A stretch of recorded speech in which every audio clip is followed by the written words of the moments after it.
The village of St. Mary Mead was enveloped in that magical Christmas atmosphere that only December could bring.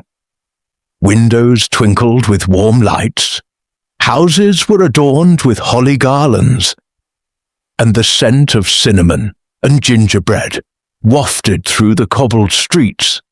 But in the heart of the village, in the beautiful stone church dating back to the 12th century, a night was brewing that no one would forget. 83-year-old Miss Jane Marple walked slowly toward the church that cold December evening, wrapped in her favorite grey wool coat with a silk scarf knotted under her chin. Her blue eyes, as sharp as ever, scanned the village with the curiosity of someone who had spent a lifetime observing the intricate layers of human nature. The Christmas choir at St. Mary's was a tradition that stretched back more than 30 years, and Miss Marple rarely missed it. It wasn't just because of her Christian devotion, though she had that. It was because a choir brought together all the fascinating elements of human nature in one room. Love, ego, jealousy, ambition, and occasionally much darker things. "Good evening, Miss Marple," greeted Mrs. Banks, the lawyer's wife, as they both passed through the church porch.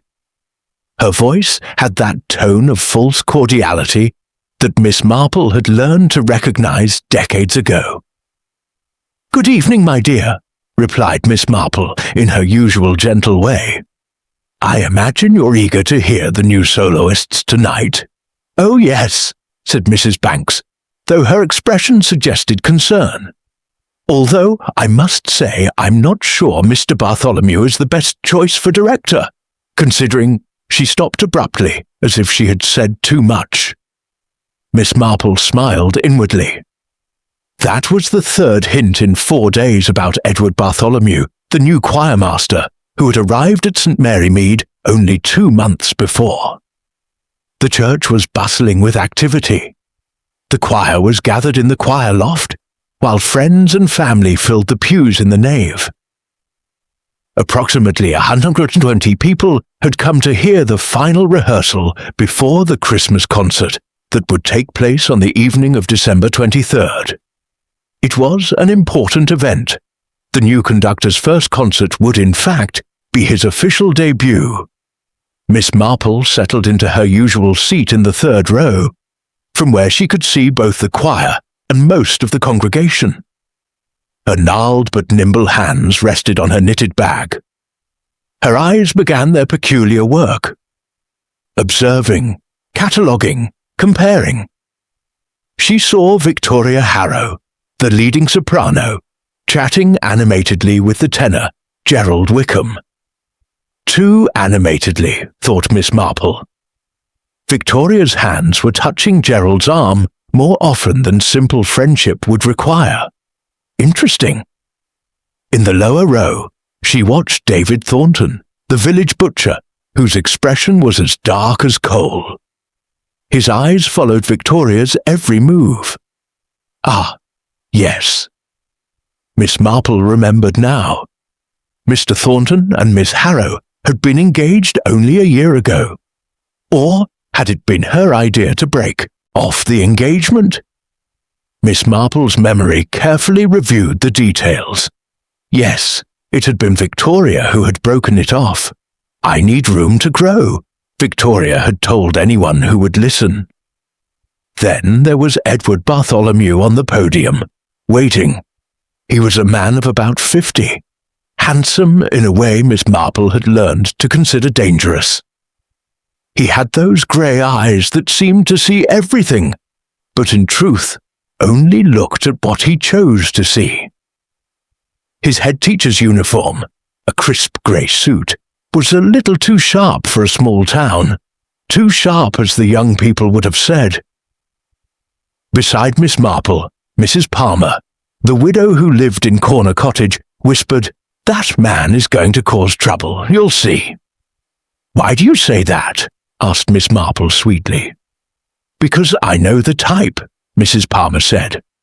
"It only takes one man like that to destabilize a whole town. Too much charm, too much mystery about his past. Nobody really knows where he came from or why he moved here." Miss Marple nodded slowly. This was true.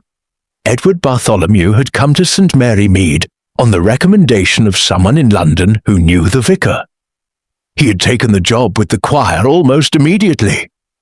But no one knew anything about his previous life. There was no family he visited, no friends he mentioned. The rehearsal began promptly at 7:30. The soloists took the stage.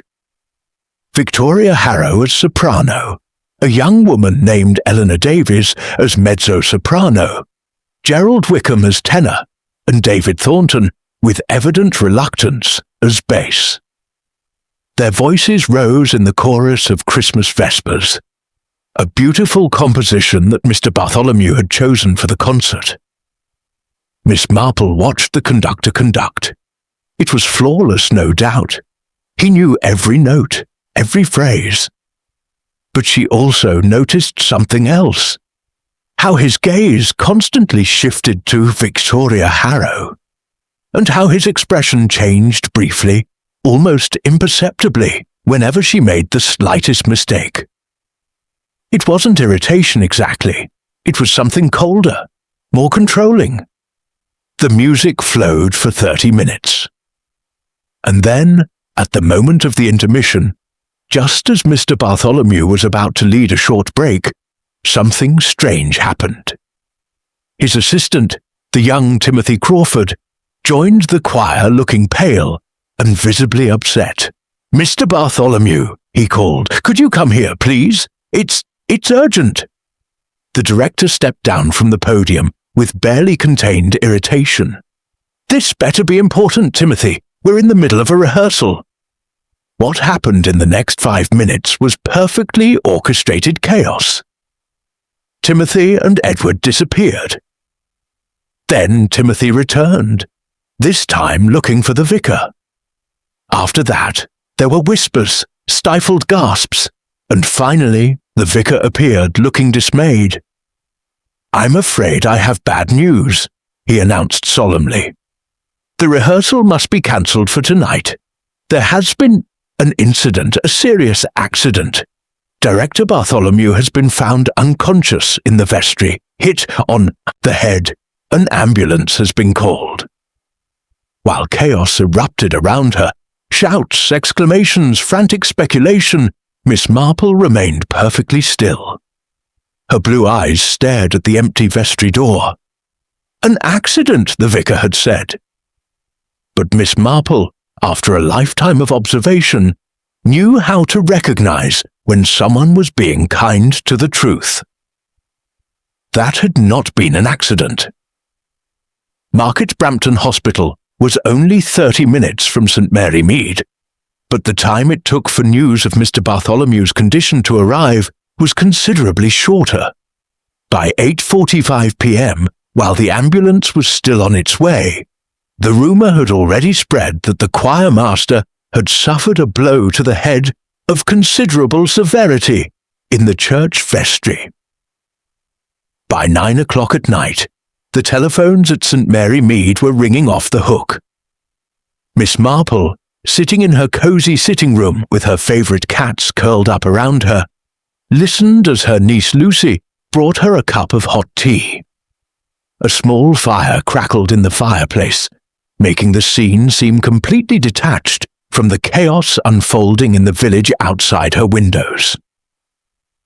"Auntie, Mrs. Cole just called," said Lucy, a middle-aged woman with the same silver hair as her aunt. "She says the headmaster might die, that the blow was terrible, that she saw blood on the vestry floor." Mrs. Cole also claimed last year that the neighbour next door was practicing black magic, Miss Marple replied calmly, taking a sip of her tea. Although what she was actually doing was growing mushrooms in her cellar. The human mind tends to dramatize the unknown, my dear. However, even Miss Marple recognized that something truly terrible had happened. An attack in a church during a Christmas rehearsal was a serious transgression against the natural order of things. It wasn't theft. It wasn't neglect. It was deliberate violence, and that was something the town didn't often experience. The next morning brought a cold grey rain that seemed to reflect the mood of the town. Miss Marple walked to Mrs. Merriman's shop, as she did every Tuesday, knowing full well that it would be the epicenter of the day's speculative activity. He was not wrong. When she entered, she found no fewer than 5 women gathered around the counter, talking in low voices but with considerable animation. Their voices stopped abruptly when Miss Marple entered, then resumed with the familiarity of those who had nothing to hide. "Miss Marple," exclaimed Mrs. Merriman, a robust woman with rosy cheeks, "you've arrived just in time. We were discussing the dreadful affair of last night."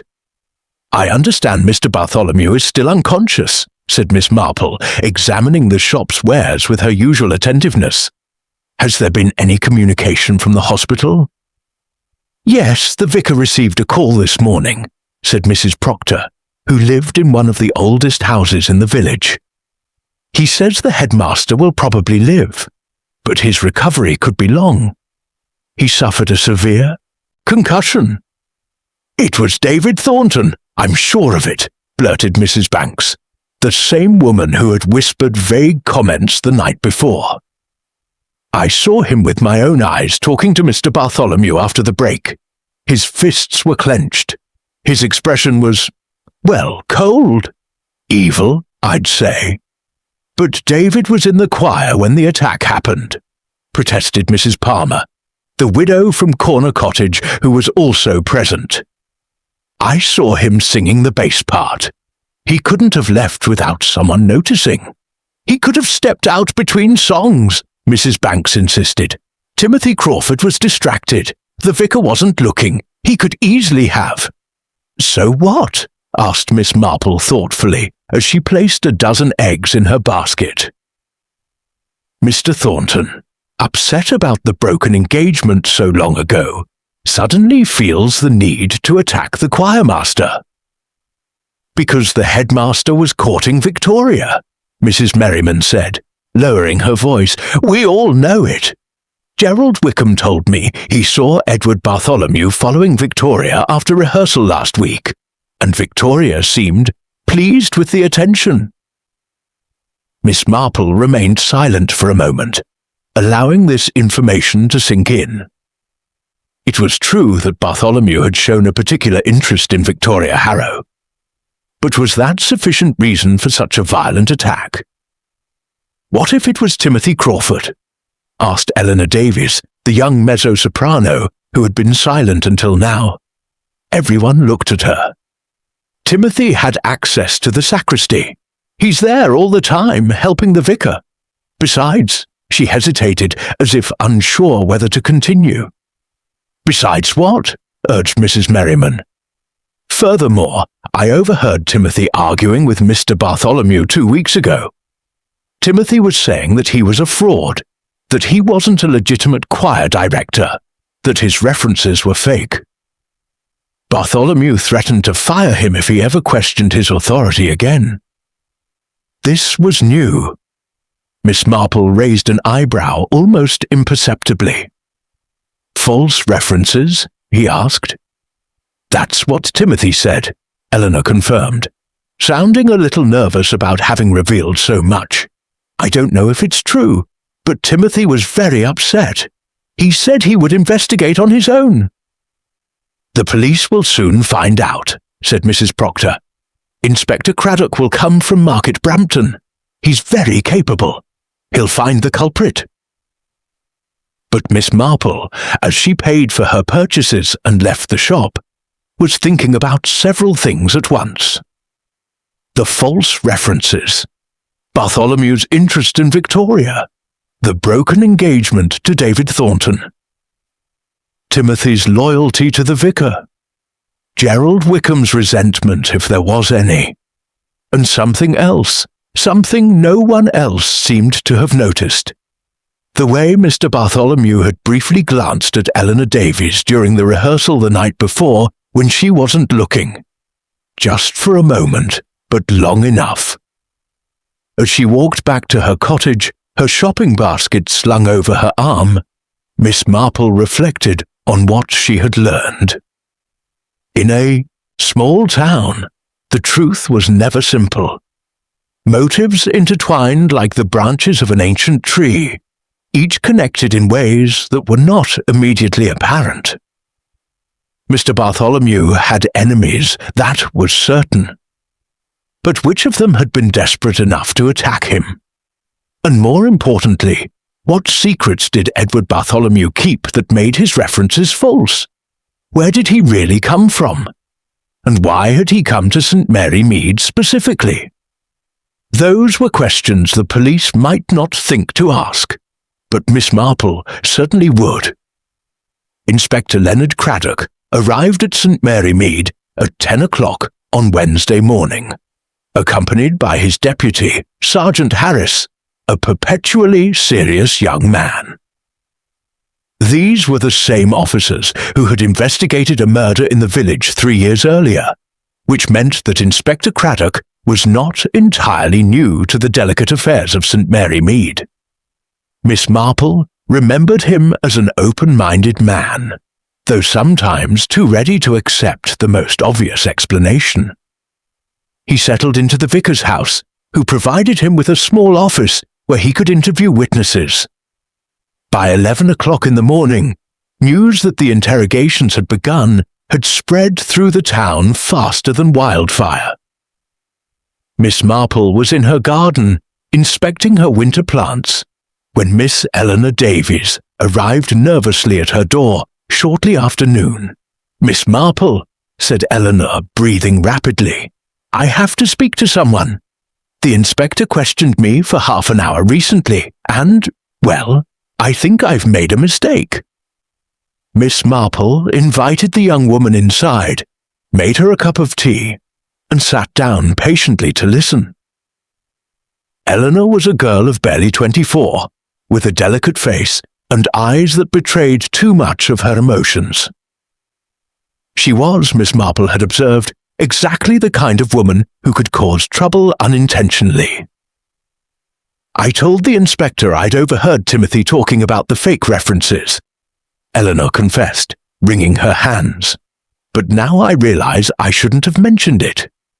Timothy was very kind to me when I first arrived at the choir, and the inspector seemed to interpret my words in a way that makes Timothy a prime suspect." "Do you think Timothy committed the attack?" asked Miss Marple. "No," Eleanor said firmly. "Timothy wouldn't hurt a fly. It's just that Mr. Bartholomew treated him very badly. He criticized him constantly. Timothy was just worried that someone unsuitable was in charge of the choir. It doesn't mean he attacked him." Miss Marple listened attentively, but her mind was registering other details. The way Eleanor spoke of Timothy suggested more than simple pity. Affection, perhaps, or something more complicated. "Have you also suffered criticism from Mr. Bartholomew?" Miss Marple asked delicately. Eleanor blushed. "A little," he admitted. "In the previous rehearsal, during my solo in O Come Little Star, I made a small mistake. Mr. Bartholomew paused all the music and made me repeat it in front of everyone. It was humiliating, but I don't hate him for it. I understand that he maintains high standards." Interesting, thought Miss Marple. Eleanor defended Bartholomew even after she had been publicly humiliated. That suggested a certain tolerance for the headmaster's harsh treatment, or perhaps something more. An admiration tinged with resentment. After Eleanor left, Miss Marple deliberately walked toward the church. The vicar was in the vestry, overseeing the clean-up of what had been a crime scene. The wooden floor where Bartholomew had fallen had already been restored, but the atmosphere remained heavy.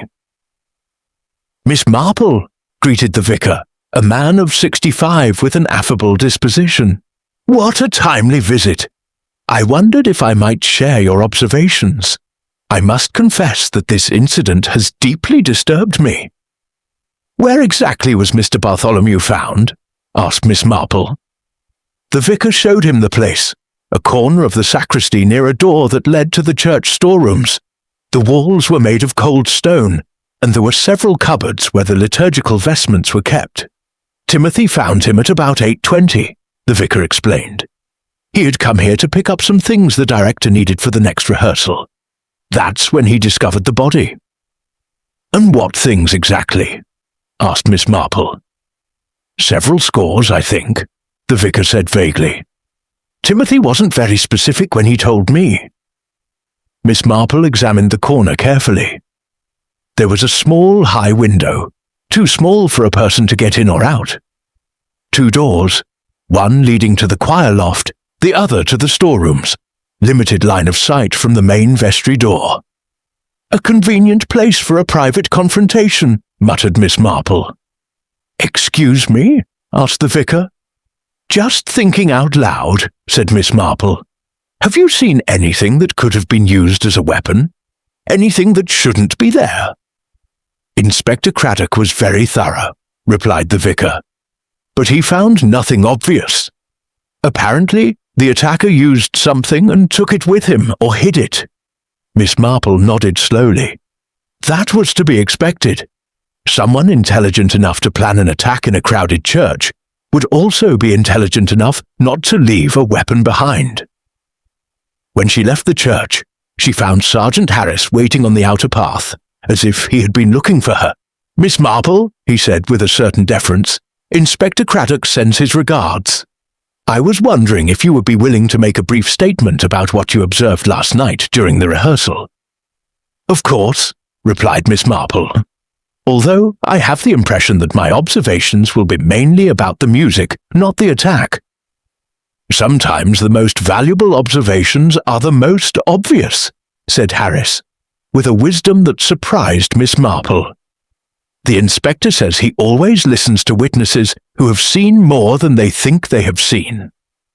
2 hours later, after a lengthy interview in the vicar's office, Miss Marple had told Inspector Craddock about her observations of the pre-rehearsal behavior, the obvious emotional tensions, and her first impressions of the choir's dynamics.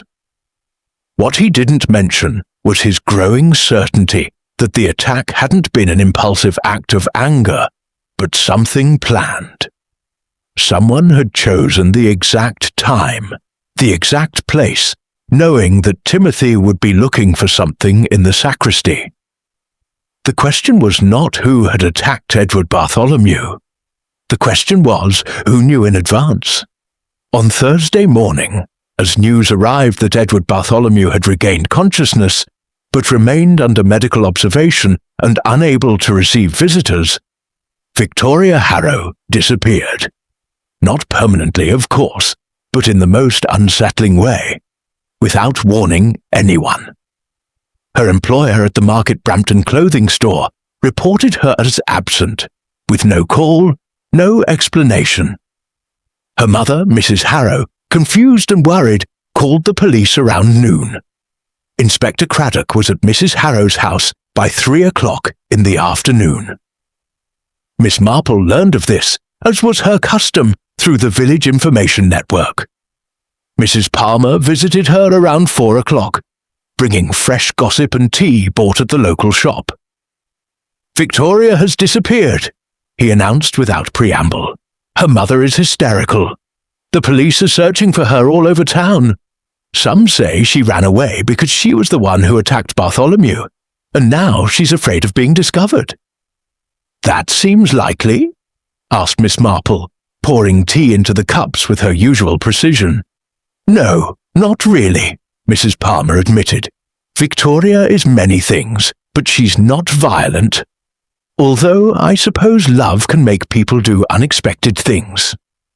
"Love?" asked Miss Marple. "Well, David Thornton was desperately in love with her," Mrs. Palmer explained. "When she broke off the engagement a year ago, it broke his heart. Some say he was close to suicide. But then Bartholomew came along, and Victoria seemed to forget David completely." perhaps David, in a fit of jealousy, attacked Bartholomew to drive him away from Victoria. And now Victoria has disappeared because she feels remorse for what happened, or because she knows David is guilty and is protecting him.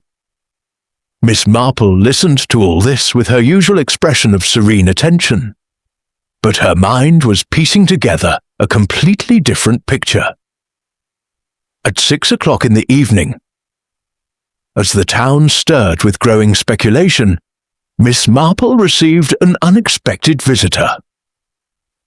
It was Gerald Wickham, the tenor, who arrived in his car with an expression that mingled worry and nervousness.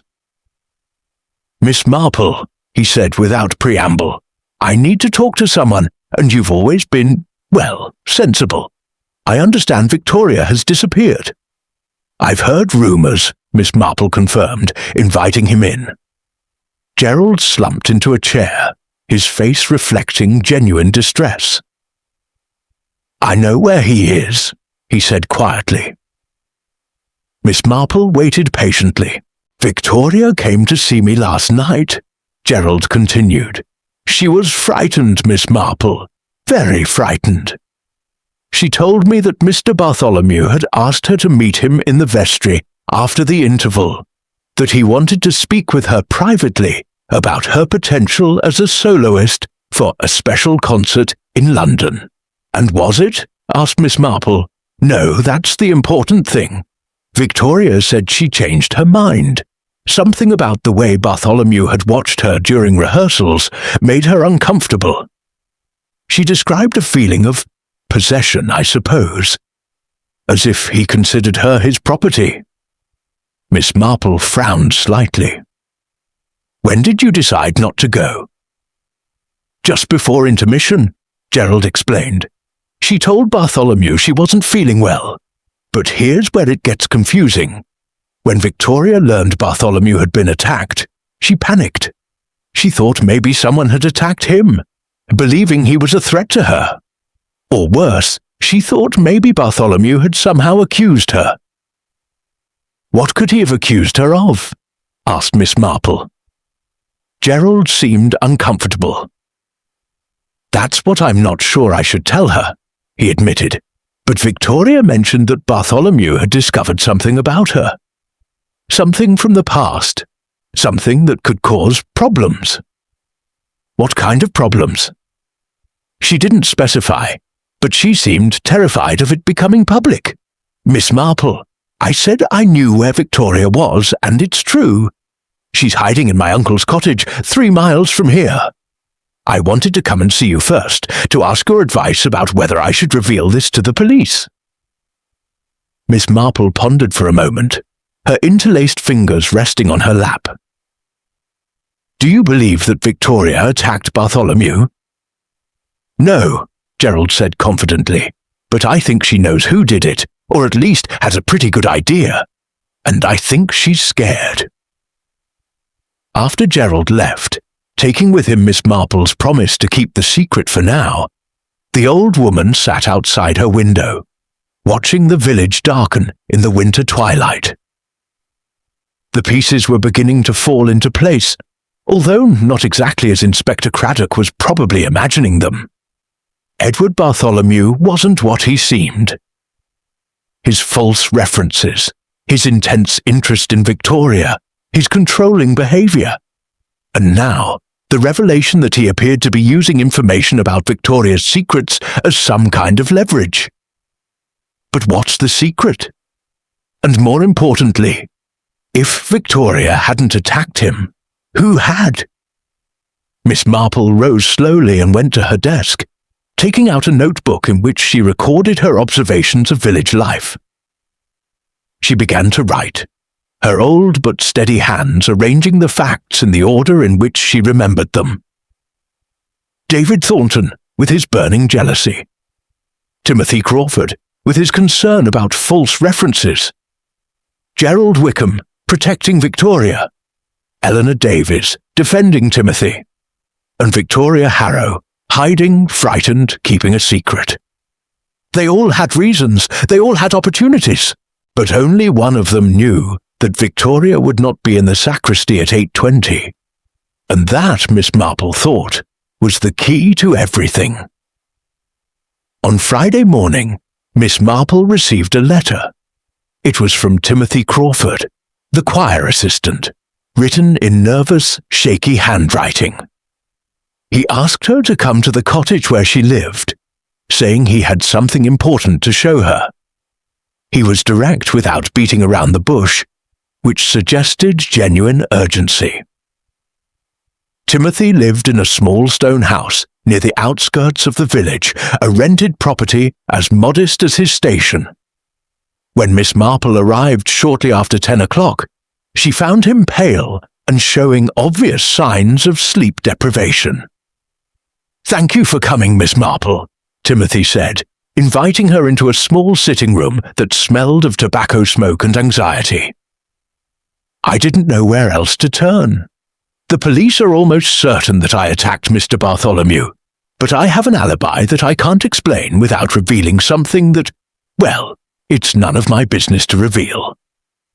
"Sometimes," Miss Marple said gently, sitting down in the chair Timothy offered her, "the truth is better than silence, even if it is uncomfortable." Timothy took a deep breath. "Mr. Bartholomew wasn't who he claimed to be," he began. "I had my suspicions from the start, so I investigated. I found documents in his office at the church, things I shouldn't have seen. References to universities that never existed, forged letters from orchestra conductors in London." "And what did he do about it?" asked Miss Marple. "I confronted the vicar," Timothy said. "I showed him the evidence. The vicar was horrified, but said he had to handle the situation delicately. He didn't want to create a scandal right before Christmas. He planned to speak with Bartholomew on Friday, to ask him to resign voluntarily, but that was before the attack." "When did this conversation take place between you and the vicar?" asked Miss Marple. "On Tuesday night, after the previous rehearsal," Timothy replied. "The vicar asked me not to mention it to anyone until he could sort it out. That's why I didn't tell the police. I thought it would protect the vicar from suspicion, but now I see I've made a mistake." Miss Marple remained silent for a long moment, processing this information. "Do you know where Mr. Bartholomew was before he came to St. Mary Mead?" he finally asked. "Only what I've been able to find out," Timothy said, getting up and walking to a small desk. He took out a worn folder. "I think he worked in London as a private church choir director, but then something happened. I think he was dismissed, perhaps for misconduct. The details are unclear, but there are vague references to an investigation in 1998. Miss Marple examined the documents Timothy showed her. They were mainly old newspaper articles, photocopies of administrative records, and handwritten notes Timothy had taken. One name was mentioned repeatedly: Eleanor Ashford, a young choir soloist who had supposedly suffered emotional distress under Bartholomew's direction. The incident had been quietly resolved, but it had clearly left a trace. "Thank you for sharing this," said Miss Marple, handing the papers back to him. "Where were you actually on Wednesday night, Timothy?" Timothy blushed. "That's the tricky part," he admitted. "I was with Eleanor Davies. We'd planned to meet after rehearsal in the woods near the village to, well, spend some time together privately. That's when she mentioned there was an important document she needed to discuss with Inspector Craddock. Does she know that you investigated Bartholomew?" "Yes," Timothy confirmed. "That's why I was so frightened. I was afraid his actions would have consequences for me. Miss Marple, I didn't attack Bartholomew. Eleanor can confirm she was with me between 8 and 8:30 when the attack happened." After leaving Timothy's cottage, Miss Marple walked slowly toward Widow Palmer's house. The winter sun was weak but refreshing, and she needed to think. The pieces of the puzzle were turning in new ways, revealing unexpected patterns. Eleanor Ashford in 1998. Eleanor Davies now. Could they be related? The connection seemed too much of a coincidence. At Mrs. Palmer's cottage, Miss Marple found exactly who she was looking for. Eleanor Davies was visiting the widow, having tea and eating homemade cakes. Her expression changed noticeably when Miss Marple entered. "Eleanor, my dear," said Miss Marple, accepting a cup of tea. "Tell me about your family. Where does your surname Davies come from?" Eleanor seemed nervous. "It's my mother's surname," he replied cautiously. "My father's name was Ashford, but he died when I was 3. Mother remarried several years ago to a Mr. Davies." Miss Marple felt something click in her mind. "And did your mother know Edward Bartholomew?" he asked. Eleanor paled. "No, I don't know," she whispered. "Wait, do you think my mother knew Mr. Bartholomew before?" "What is your mother's maiden name?" asked Miss Marple. "Eleanor Ashford," the young woman replied. "Like me, it's in my name." Miss Marple made eye contact with Eleanor, and the young woman seemed to suddenly understand. "Oh my God," Eleanor said, rising abruptly. "My mother never told me everything that happened with Bartholomew. She only said he was a terrible man who took advantage of her when she was young. She changed her name through marriage and left him behind. But when he arrived here, Miss Marple corrected, they both recognized him." "Mother was scared," Eleanor confided. "She said that if he found out who she was, it could cause problems. She was afraid he would try to repeat what he had done before, with other young singers." Mrs. Palmer watched all this like a theatre spectator, her eyes wide with the revelation. Miss Marple leaned back in her chair, processing this explosive information. Edward Bartholomew wasn't just a fraud. He was a predator, a man who had abused his position of power to prey on young women. And now, 25 years later, he had crossed paths with one of his victims again. But that didn't answer the most important question. Who had really attacked him? And were they acting to protect themselves or to protect someone else? The vicar, the Reverend Michael Ashton, was a man of principle. But Miss Marple had observed over the years that even men of principle sometimes lacked sufficient information to make the right decisions.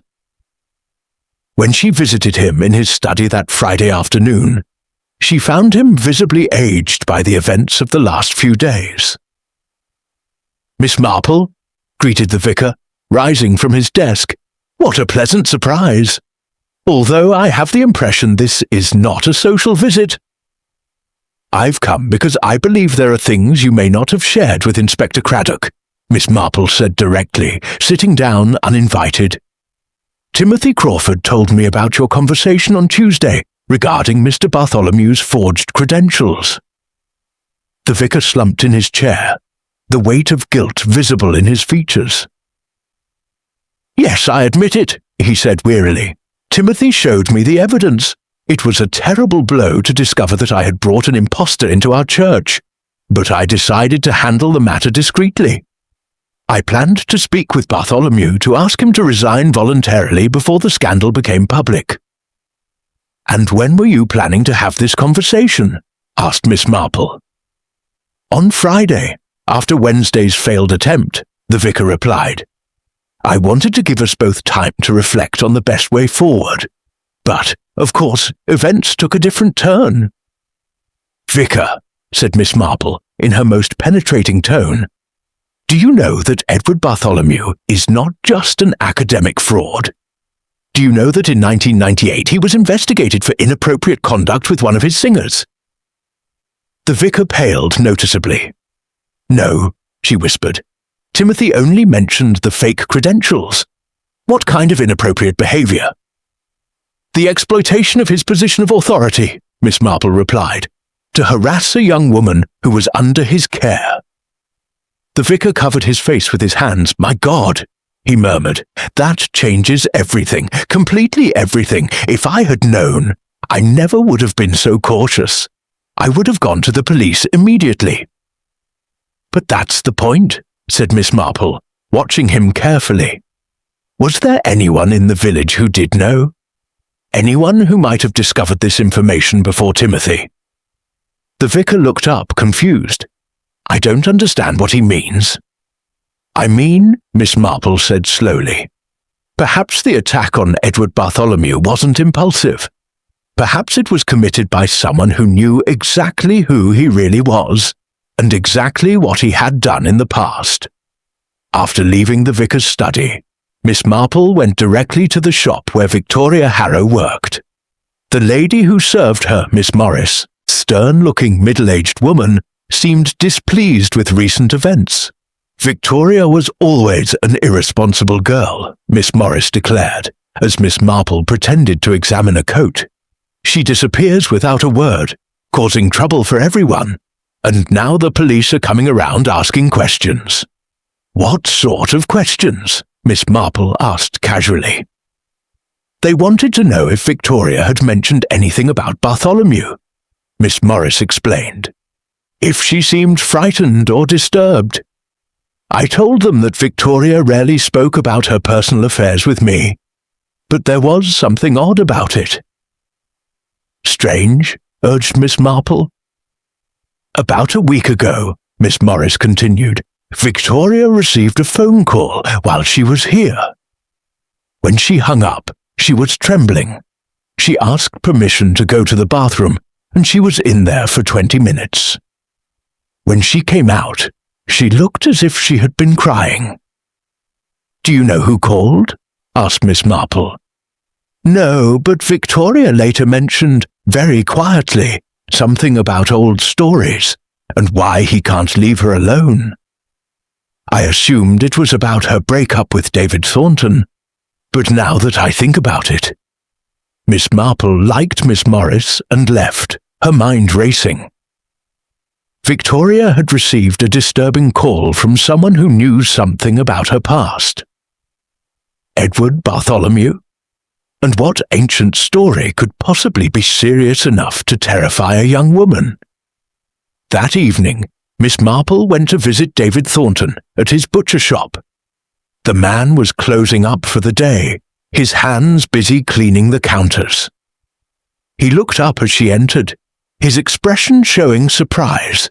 "Miss Marple," he said, "it's not common to see her here after hours." "David," Miss Marple said directly, "I want you to tell me exactly where you were on Wednesday night between 8 and 8:30.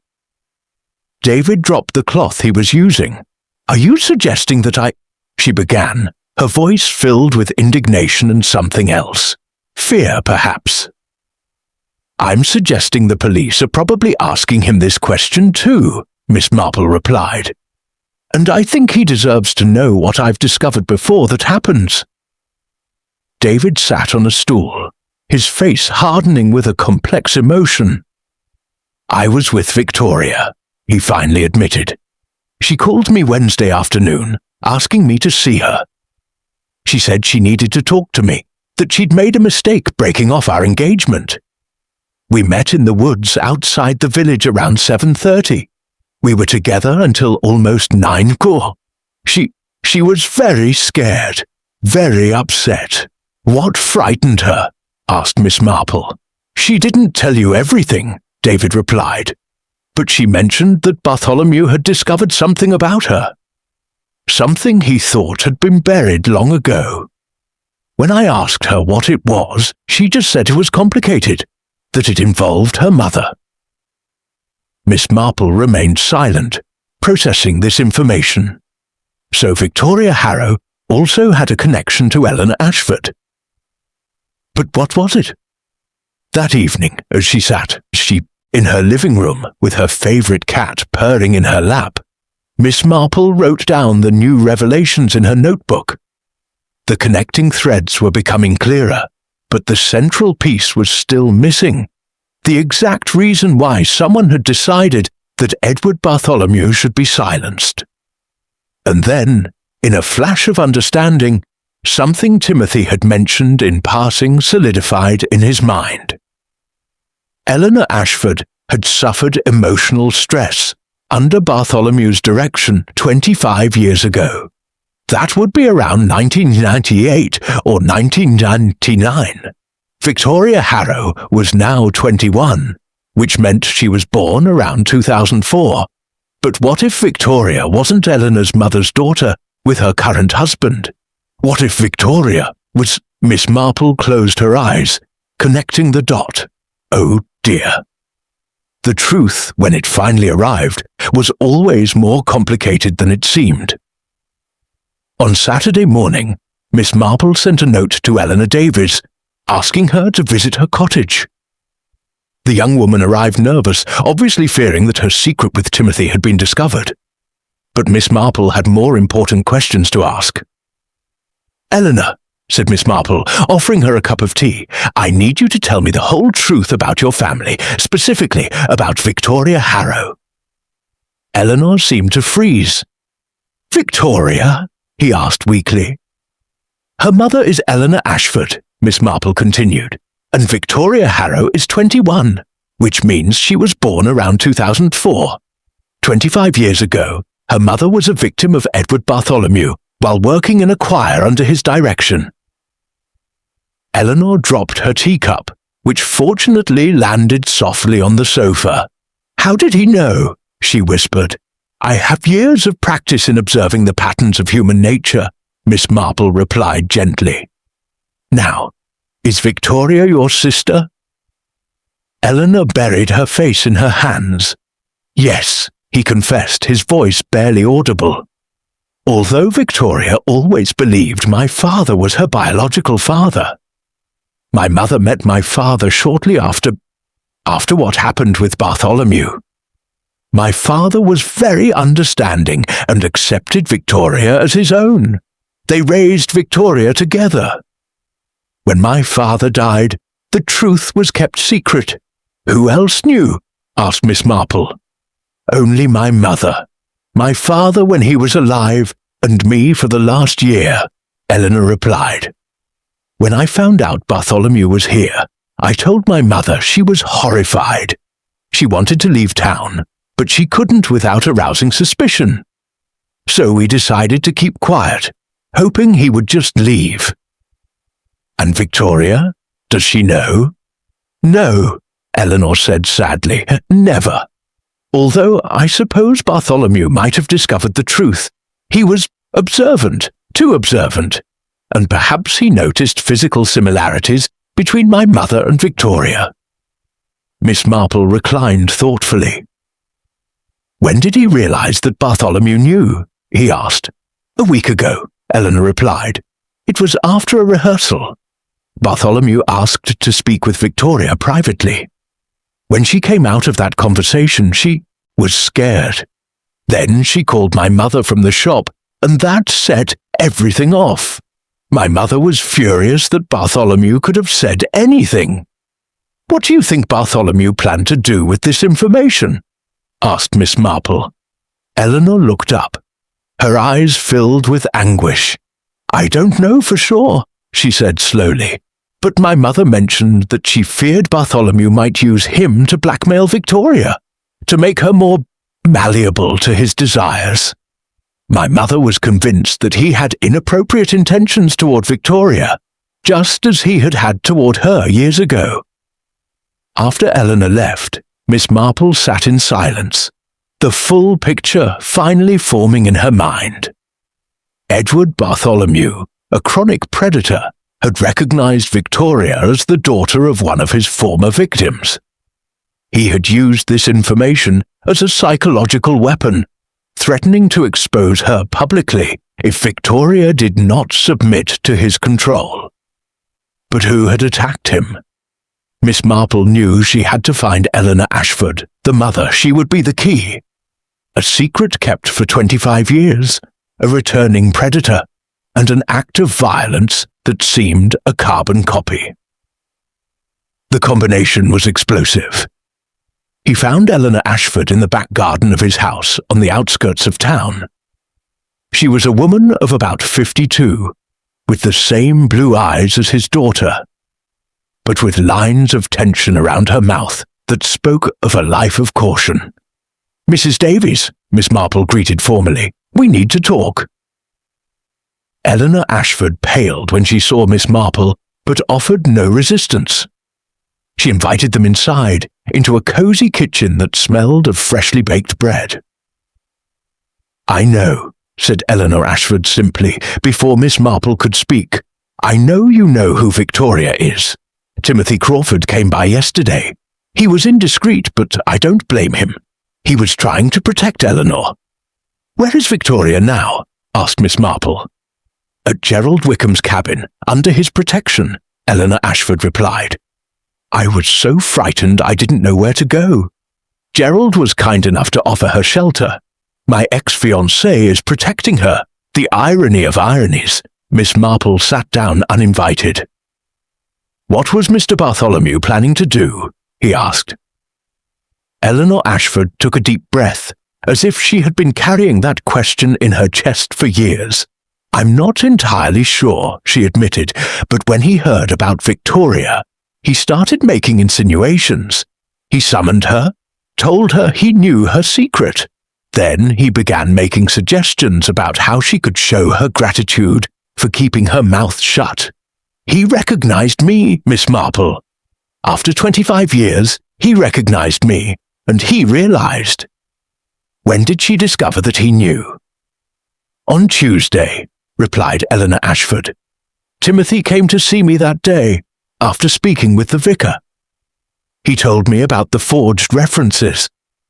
Then, that evening, I received a call from Bartholomew. He said he knew exactly who she was, that he had recognized Victoria by the physical resemblance, and that her services as a solo singer might be available if she was cooperative." Miss Marple felt a chill. The language was unmistakably threatening, coded in politeness, but clearly manipulative. "What did he do?" asked Miss Marple. Eleanor Ashford got up and walked to the window looking down into the village below. "I went to see him," she said calmly, "Wednesday night, after work before rehearsal. I knew where to find him. I told him exactly what I thought of him, his manipulative tactics, his abuse. I told him that if he dared to touch Victoria the way he touched me, he would face consequences." "And what did he reply?" asked Miss Marple, although she already thought she knew the answer. "He laughed," said Eleanor Ashford, her voice full of bitterness. "He told me that no one would believe him after 25 years. He said that his word against mine wouldn't mean anything. And then he tried to touch me, Miss Marple. He tried to stroke my cheek, as if he were reliving something from the past." Eleanor Ashford turned around, and Miss Marple saw on her face an expression that spoke of an act committed under extreme duress. "Who hit him?" asked Miss Marple gently. Eleanor Ashford smiled sadly. "That," he said, "is a question I might prefer not to answer." Miss Marple left Eleanor Ashford's house without pressing her any further about who had actually inflicted the blow. She knew that forcing an answer at that moment would be counterproductive. The truth, when it was ready, would emerge. But she needed to confirm something first. She went directly to Inspector Craddock's office in the vicar's house. The inspector was reviewing notes when she entered, his expression showing surprise at this unexpected visit. "Miss Marple," he greeted, rising, "what a surprise! Do you have any information to share?" "I have observations," replied Miss Marple, sitting down uninvited. "Inspector, have you thoroughly investigated Edward Bartholomew's past beyond your fabricated local references?" Inspector Craddock frowned. "We've contacted the authorities in London," he replied, "but records from 25 years ago are difficult to obtain. Why do you ask?"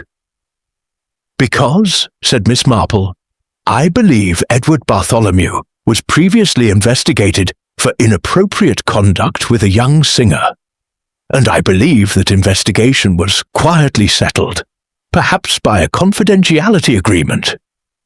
Inspector Craddock leaned forward with even greater interest. How does he know this?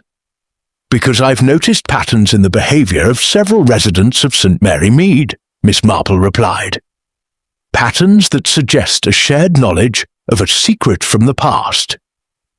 Inspector, if Edward Bartholomew is a habitual predator, that context is crucial to understanding why he was attacked.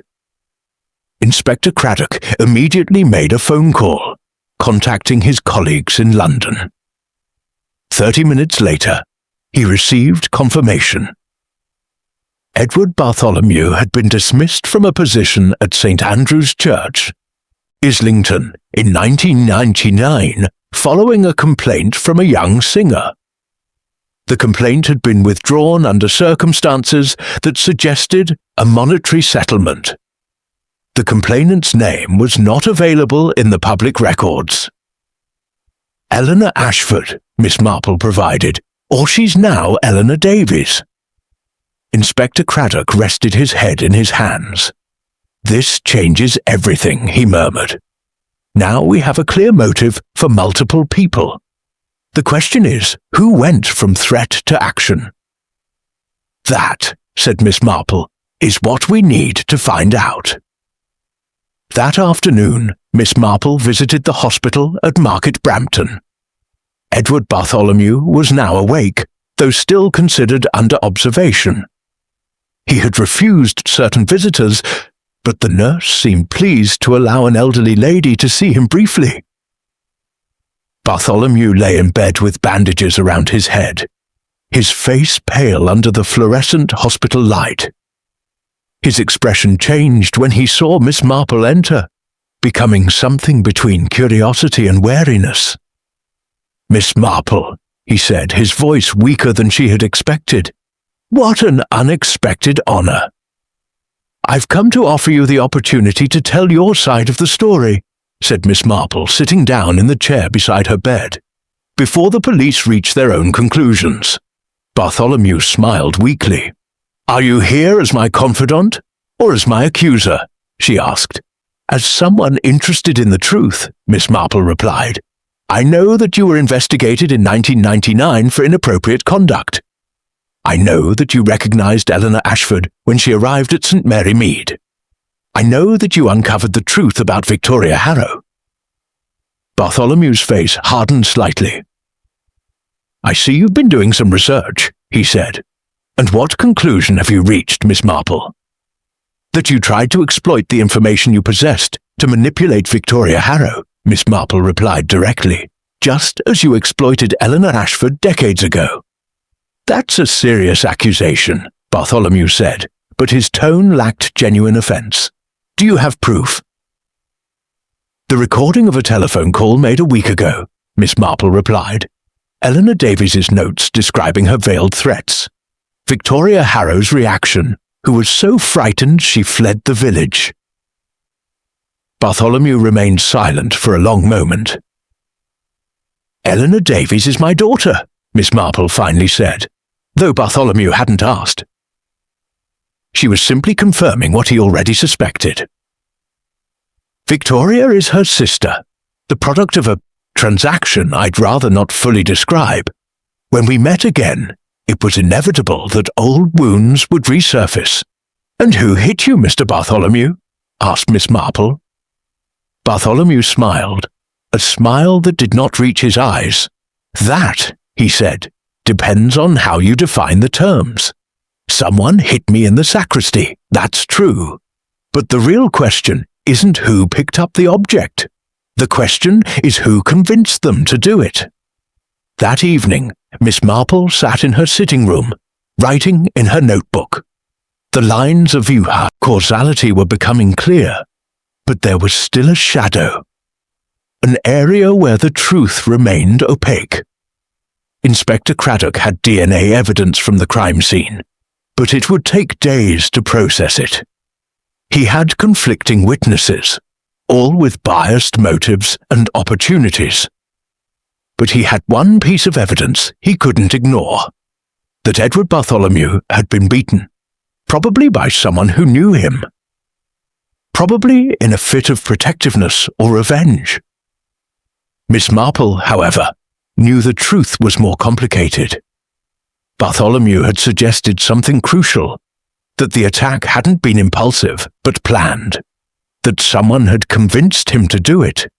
Who had that kind of influence? Who could convince someone to commit violence?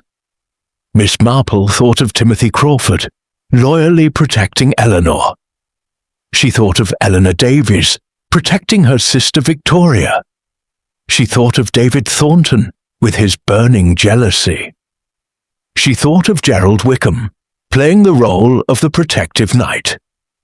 But then he thought of Eleanor Ashford, a woman who had kept a secret for 25 years. A woman whose daughter was being exploited again by the same predator. A woman who would do almost anything to protect her family. What mother wouldn't? Miss Marple rose slowly, her mind finally forming around the truth. It wasn't simple, it wasn't singular. It was a conspiracy of intertwined motivations, divided loyalties, and acts committed with protective intentions that crossed the line into revenge. Tomorrow, he thought, he would go and see Inspector Craddock. Today, however, I would only reflect on the complicated nature of justice. Human nature, where aggressors and defenders sometimes occupied the same space, and where the lines between good and evil became blurred like ink in water. On Sunday morning, Miss Marple formally requested an appointment with Inspector Craddock. It was no surprise when he arrived at her cottage looking visibly impatient, his notes in hand, his expression suggesting he was under pressure to close the case before Christmas. "Miss Marple," he began without preamble, "I have DNA evidence that should arrive tomorrow. I hope that will eliminate much of the speculation. Although I must confess that your information about Bartholomew's past has significantly complicated my investigation." "Inspector," said Miss Marple, pouring him tea, "I think I understand what happened. It's not a simple crime of passion. It's something more deliberate, more calculated. And I believe that if you examine certain psychological details, your investigation will be considerably clarified." The inspector leaned forward. "Go on," he urged.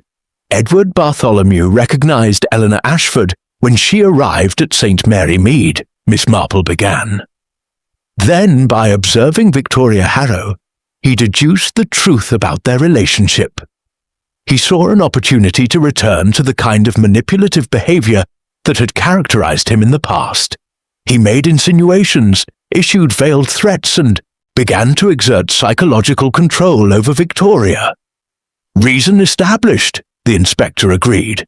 "But Eleanor Ashford," Miss Marple continued, "was not the frightened young woman Bartholomew had exploited 25 years earlier.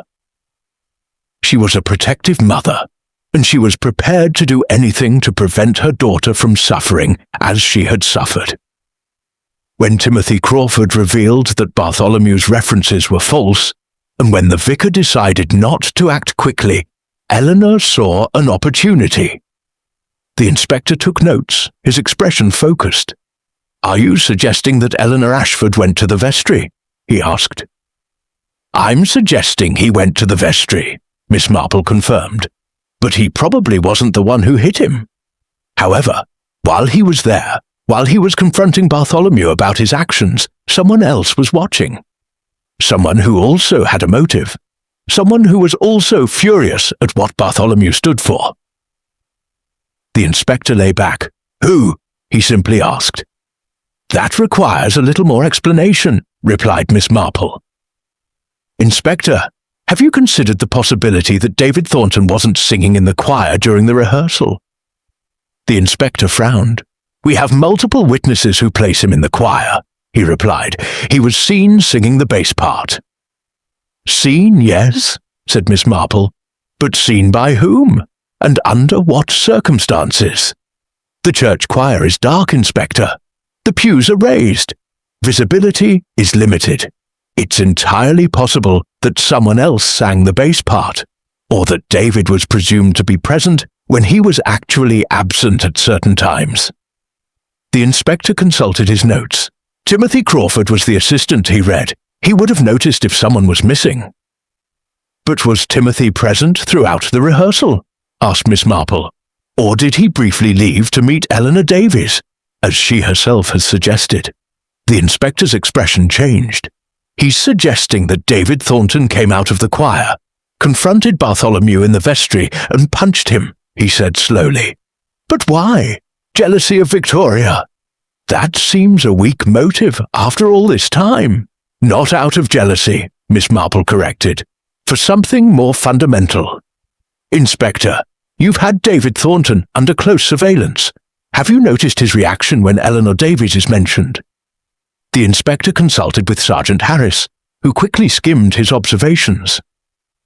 There's a note here, Harris said, that suggests a possible familiarity between David Thornton and Eleanor Davies beyond what one might expect from mere village acquaintances. Exactly, said Miss Marple. David Thornton and Eleanor Davies have been having a relationship, albeit a discreet one. Eleanor trusts David, she respects him. And David, from my observations, has very deep feelings for Eleanor. Miss Marple got up slowly. Let me paint a picture, he continued. Eleanor Davies discovers that Edward Bartholomew is in town. She tells her mother, Eleanor Ashford. When Timothy Crawford reveals the forged references, and when it becomes clear that Bartholomew was threatening Victoria, Eleanor Davies is devastated that nothing is done about it quickly. She talks to David Thornton, someone she trusts, someone who loves her. And David decides to attack Bartholomew? Asked the inspector. He doesn't decide, said Miss Marple. He's persuaded. Elegantly, deliberately persuaded. Eleanor Davies mentions how Bartholomew has terrorized her, how he has terrorized Victoria, how he has escaped justice for decades. David, like many young men, acts impulsively when someone he loves is in danger. The inspector stood up. I need to speak with David Thornton and Eleanor Davies, he said decisively, immediately. Inspector, Miss Marple said before he left, when you question them, be careful. This is not a simple case of guilt. There are multiple layers of victimization here, of compassionate motivations that cross the line into violence. David Thornton is not a criminal by nature. He's a young man who was manipulated by circumstances and by someone he loves. Are you asking for mercy? Asked the inspector. I am asking for understanding, Miss Marple replied. The truth about Edward Bartholomew must come to light. But how that truth is revealed, how those who acted against him are judged, that will determine whether this town can heal or simply replace one injustice with another. After the inspector left, Miss Marple remained in her drawing room, watching the winter light fade over St. Mary Mead. She knew that what had happened in the vestry was violence, whatever the surrounding circumstances. She knew there were legal consequences that would have to be met. But he also knew something else. That Edward Bartholomew had escaped justice for too long, that he had damaged too many lives, and that his own violence against young women had been ignored or covered up for decades. Sometimes, Miss Marple thought, justice came not through the legal system, but through the actions of ordinary people who had reached their limits. It wasn't satisfactory, but it was human. Inspector Craddock's interrogations lasted most of Sunday. By nightfall, the whole town knew that David Thornton and Eleanor Davies were being intensely questioned. Speculation flew like leaves in the autumn wind. On Monday morning, Miss Marple was summoned again to the vicar's office. Inspector Craddock looked exhausted, but pleased in a peculiar way that suggested he was close to something important. Miss Marple, he began, her theory was mostly correct. though with some interesting complications. David Thornton has admitted to being in the vestry on Wednesday night. He says he went there of his own accord, not because he was persuaded by Eleanor Davies. However, his version of events is ambiguous. Ambiguous how? Asked Miss Marple.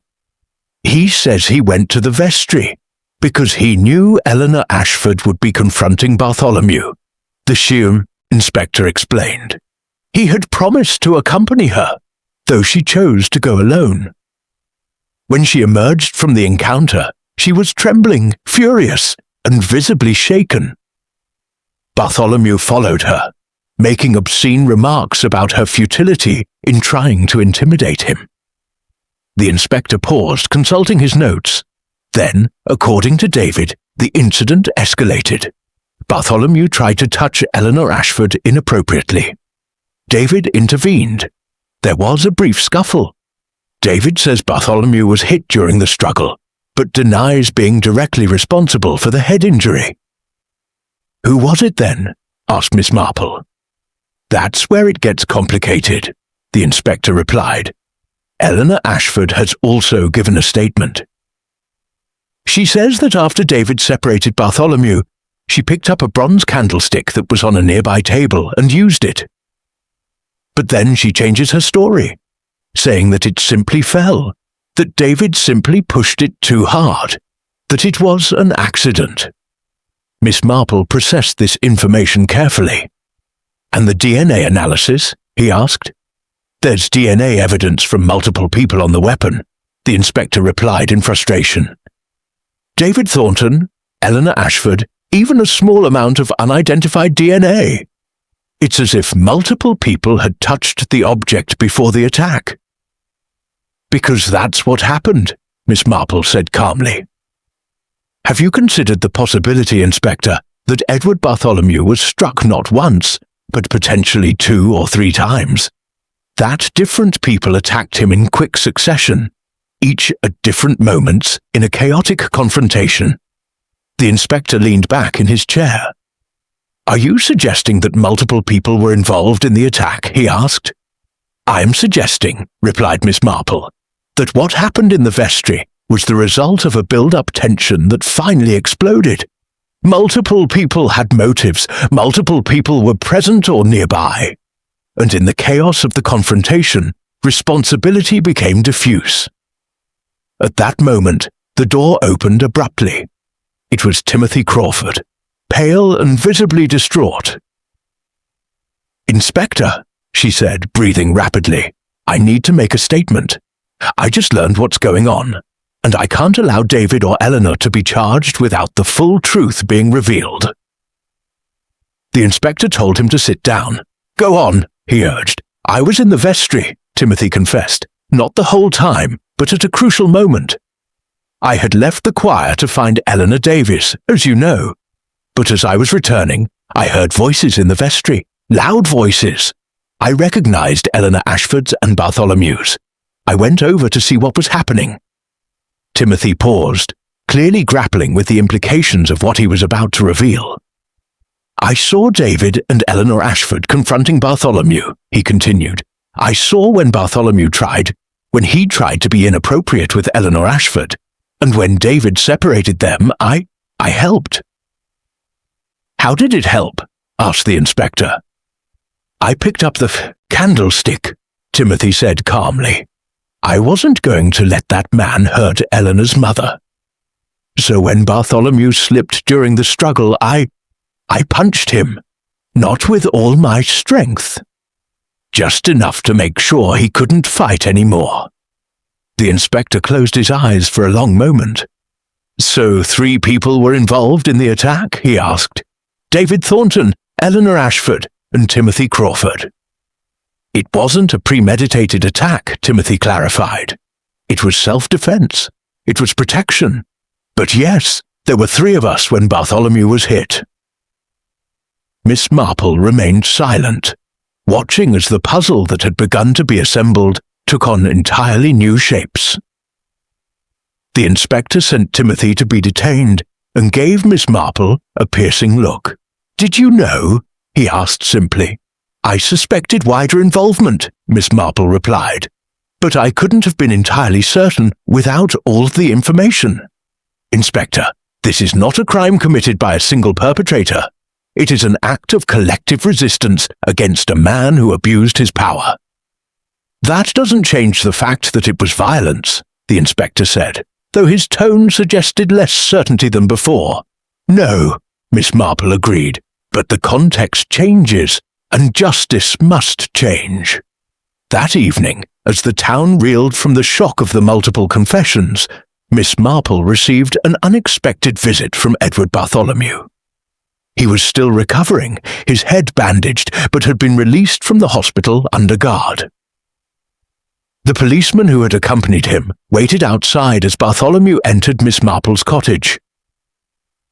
"I see he has all the answers," Bartholomew said bitterly. "Not all," Miss Marple replied, "but enough to understand that your arrival at St. Mary Mead was a tragedy not only for you, but for many other people." "Are you taking pity on me?" Bartholomew asked mockingly. "I am acknowledging reality," Miss Marple replied, "that it is more complicated than simple guilt or innocence. But Edward, there is something you need to understand. The secrets you kept, the people you hurt, have finally found them. Justice, imperfect as it may be, has finally been served." Bartholomew sat down slowly, as if the weight of that reality was finally crushing him. "What will happen now?" he asked. "That depends on the legal system," Miss Marple replied.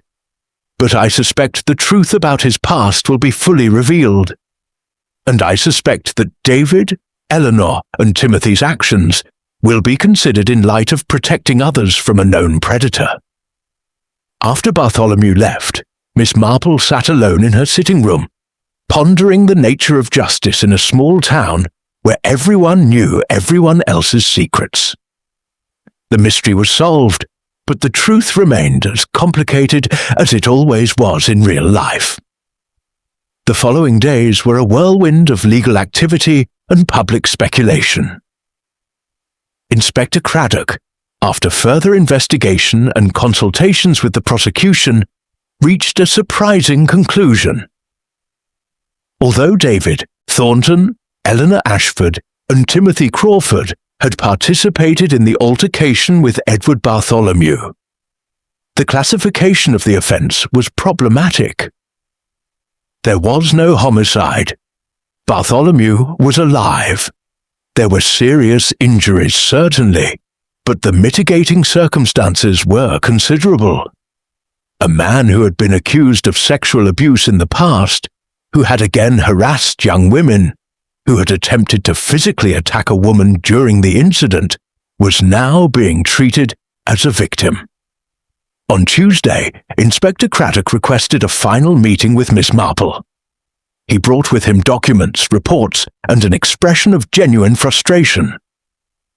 "I've been in contact with the London authorities," the inspector began. "The original complaint against Bartholomew in 1999 was withdrawn when the victim received a confidentiality agreement for approximately £15,000, a sum that suggests someone with resources was motivated to keep the incident quiet." "Has the victim been identified?" asked Miss Marple. "Eleanor Ashford," the inspector confirmed. "She confirmed that she was stalked and subsequently raped by Bartholomew when she was 19. The settlement was negotiated by a lawyer hired by her parents." "And why was the agreement kept secret?" asked Miss Marple, although she suspected she already knew the answer. "Because Bartholomew threatened to destroy her career if she exposed him," the inspector replied. "He said he would accuse her of seduction, of fabricating accusations. He threatened to kill himself if his accusations became public, assuring her that her family would bear the blame. Eleanor, traumatized and young, accepted the confidentiality agreement rather than face a public trial." Miss Marple closed her eyes briefly. "Inspector," he said slowly, "what will happen to David Thornton, Eleanor Ashford, and Timothy Crawford?" "That's where it gets complicated," the inspector replied, visibly annoyed. The prosecution is considering assault charges, but there's considerable political pressure. Bartholomew, although an accused criminal, is the current victim of violence. The media are starting to cover it as a story about 3 local residents attacking a man in a church. And the truth about Bartholomew? Asked Miss Marple. The truth, the inspector said bitterly, is inadmissible in certain contexts. His past history does not justify the current attack, legally speaking. It may mitigate it, but it does not eliminate it. That afternoon, Miss Marple received visits from the 3 accused. First was Timothy Crawford, who seemed to have aged years in a matter of days. Miss Marple, Timothy said, his hands trembling, I'm scared. The lawyers say I could face up to 3 years in prison. How do I explain to my future employers that I was imprisoned for protecting someone I loved? Sometimes, Miss Marple replied, right actions have wrong legal consequences. That doesn't make the action wrong, Timothy. It just means we live in a world where legal justice doesn't always align with moral justice. Then came David Thornton, who was considering pleading guilty to reduce his sentence. I don't want Eleanor Ashford to be punished, David said, his face reflecting deep pain. She was the original victim. Timothy only intervened to help me. I should accept full responsibility. Even if it means prison? Asked Miss Marple.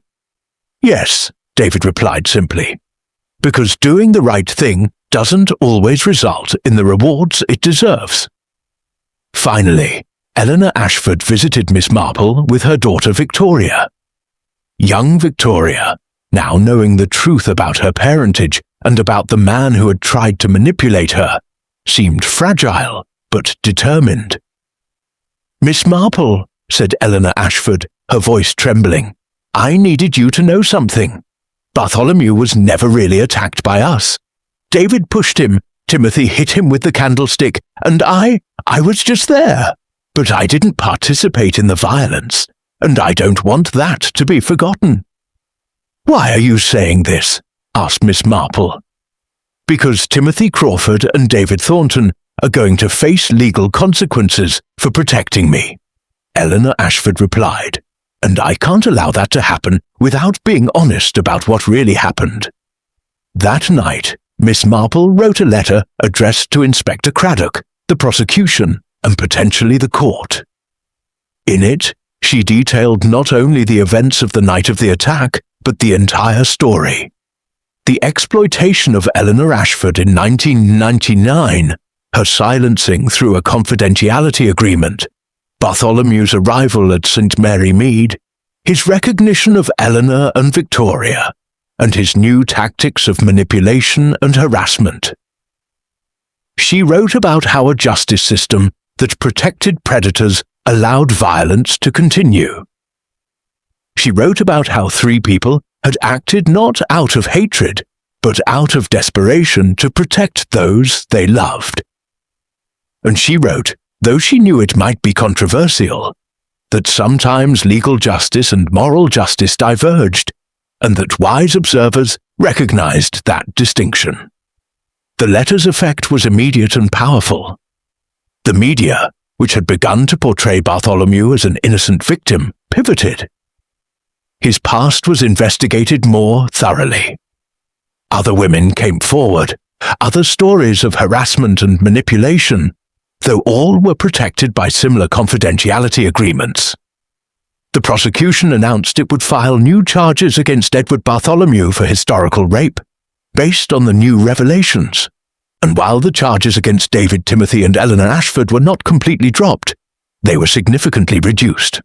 A week before Christmas, the village of St. Mary Mead was quieter than Miss Marple had seen it in years.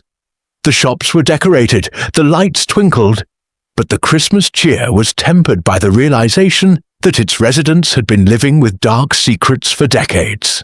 Miss Marple, sitting in her living room one cold evening before Christmas, reflected on what had happened. Edward Bartholomew would finally face justice, albeit after years of evading it. David Thornton, Timothy Crawford, and Eleanor Ashford would face reduced charges, probably resulting in community service and probation. But true justice, Miss Marple thought, was not perfect. It never was.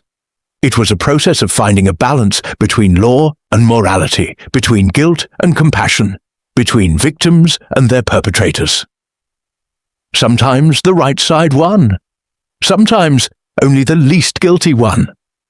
The Christmas concert at St. Mary Mead was cancelled. Not formally by the vicar, but practically speaking. Without a conductor, with the principal soloists either imprisoned or on probation, without the cohesion a musical group requires, there was simply no way to proceed.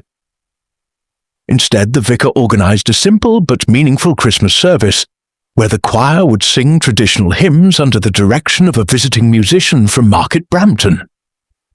On December 20th, as snow fell lightly on St. Mary Mead, Miss Marple was visited by Victoria Harrow.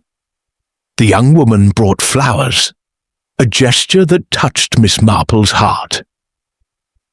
"I wanted to speak to you before I left," said Victoria, settling down on Miss Marple's favourite sofa. "Mother and I have decided to move to Bath, at least for a while. We need some distance, both from Bartholomew and from the memories." "Will she be happy there?" asked Miss Marple. "I don't know," Victoria answered honestly, "but I know I can't be myself here. Now that I know the truth about my birth, about what happened to my mother, everything feels different. The town I knew has been replaced by a place full of secrets that have finally been revealed." "Small towns are always full of secrets," Miss Marple said gently. "Only now you know them. Perhaps that's better than innocence." On December 22nd, David Thornton was sentenced to 100 hours of community service and 1 year of probation. Timothy Crawford received a similar sentence. Eleanor Ashford was charged but given a suspended sentence on the condition that she complete trauma counselling. The defence attorney argued that his actions were defensive, not criminal. The prosecutor, under considerable public pressure, agreed. The judge, perhaps recognising the moral complexity of the situation, accepted the terms. Edward Bartholomew, meanwhile, was prosecuted for historic rape based on Eleanor Ashford's testimony and new research. His 1999 confidentiality agreement was nullified by authorities as being contrary to the public interest. He faced potentially years in prison. On Christmas Day, Miss Marple attended the Christmas service at St. Mary's Church. The village was full, though with a sombre mood not typical of the festive season. The vicar preached on forgiveness and redemption, themes that seemed to carry a new weight. During the intermission, after the service, Miss Marple was approached by Mrs. Palmer. "What a strange Christmas it has been," remarked the widow. "Everything we thought we knew about our neighbours turned out to be incomplete. Do you think the village can recover from this, Miss Marple?" "Towns," Miss Marple replied, "are more resilient than you might think. We've survived wars, depressions, scandals. We'll survive this too. Although some residents, like Victoria, will feel the need to start over elsewhere, there's no shame in that." On December 27th, Inspector Craddock came to say goodbye to Miss Marple. He was closing his formal investigation and had closed several old case files that had a connection with Edward Bartholomew. "We have identified 5 more women who were harassed by Bartholomew over the years," the inspector reported. "None of them filed charges, probably for reasons similar to Eleanor Ashford's: fear, shame, or pressure to remain silent. Her case has now opened the door for others to seek justice." "Is that good?" asked Miss Marple. "It's complicated," the inspector replied honestly. "Yes, it's good that the predators are finally facing consequences, but it also means that 5 women will have to recount their traumas publicly. Legal justice isn't always healing." After the inspector left, Miss Marple spent the rest of the afternoon writing in her diary, something she rarely did. She wrote about the events of the past few weeks, about the people she had met, and about the lessons the case had taught her. Human nature, he wrote, is a complex terrain where good and evil are not clearly demarcated. Edward Bartholomew was a predator, but he was allowed to be won by a system that prioritized discretion over truth. David Thornton was violent, but only after years of watching someone he loved being threatened. Eleanor Ashford was a victim, but also someone who took protective measures that crossed a legal line. Timothy Crawford was a loyalist, but loyalist at the expense of his own legal well-being. What we learn from this is that true justice requires not only laws, but also compassion. It requires recognizing that people commit imperfect acts for complex reasons. It requires a system that protects the vulnerable without letting predators hide behind confidentiality and silencing agreements. On December 30th, Miss Marple received a letter from Timothy Crawford. In it, Timothy expressed his gratitude for her intervention, although he did not specify exactly how she had helped. "I know you knew what had happened long before any of us admitted it," Timothy wrote. "I know you could have simply informed the police, but you chose to allow the full truth to emerge. That gave me the opportunity to be honest, to confess, to accept responsibility. I'm not sure how to thank you, but I needed to try." Miss Marple replied with a short note, simply stating that she had done what any conscientious citizen would have done, that acknowledging the truth was more important than making a hasty accusation. On New Year's Eve, as St. Mary Mead prepared for the new year, Miss Marple sat in her boudoir garden under the cold stars. The village was quiet, recovering, reflecting. He thought of Victoria, who would be in Bath starting a new life. He thought of David, Timothy, and Eleanor Ashford, who would face the coming months of community service and counselling. He thought of Edward Bartholomew, who would face years of imprisonment and a life marked by infamy. And he thought of the vicar, who had tried to discreetly handle a situation that ultimately required full exposure. The truth, Miss Marple reflected, was an instrument of both destruction and healing. When it was finally unleashed, it had destroyed lives, but it had also saved others from a predator. It had disrupted the superficial peace of the village, but it had created the possibility of a more genuine peace based on honesty. It wasn't a clean ending. There was no perfect justice, no simple solutions. But that was real life, where endings were rarely satisfying and often complicated. Miss Marple smiled to herself, knowing that although the town would seem to return to normal, it would never be quite the same. The mystery of the Christmas choir that lost its director had revealed truths that could not be ignored, secrets that could not be buried again. And perhaps, he thought, that was the most important thing of all.